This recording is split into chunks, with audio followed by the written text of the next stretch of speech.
But then there's the other parts of ministry that are taking place every day in the church, every week or every month. You know, people are getting together and they're doing their little, I call them little social gatherings or things that really, in my opinion, don't have a lot of impact.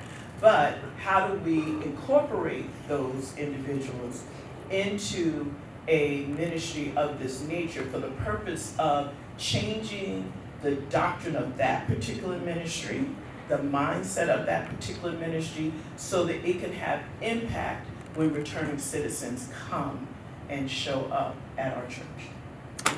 People who are deserving of your presence and deserving of your service and deserving of your friendship is important. We often don't, like, when you look at that Matthew 25 list, I mean, there's nothing remarkable about the prisoner, that's the language that's used in the text, the person in prison being inserted in that list as somebody who's deserving of our care, deserving of our friendship, deserving of our presence, deserving of our partnership. But that's not how we treat people who are justice impacted. That's right. We don't treat them as if they're deserving because they live in some special list that is deserving of something else. Hell, hurt, exclusion, alienation.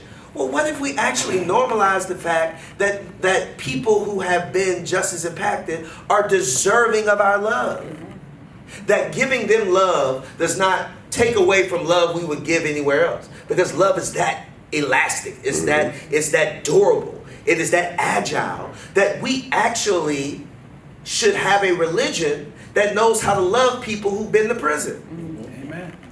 And if we can't preach like that, teach like that, organize like that, program around that the love deficit, the love gap that exists in our churches is part of the reason why we think anti-incarceration ministry has to look different than any other care type ministry we offer. That's right. If we actually started the engagement prior to have a relationship with an actual prison, I think it's important, right? We've named several prisons, but what if we actually started that kind of care work, that engagement work, that pre-release job orientation work? I know we've been saying today people don't need another job. They do need those things too, right? I mean, I don't think we're blanketly saying we shouldn't try to find jobs for our sisters and brothers who are coming home, but I think we should do that too, in addition, right? But this question around, like, when does that process start? Why do we wait until people come home? And actually, we wait until people come to our church to start thinking about how we help them. What if we actually did it in a non-transactional way? Amen. Even if you never come to the Fountain Sanctuary, we want you to be good when you come home. Amen. And we start that process by having conversations with you, engaging you well before you come home.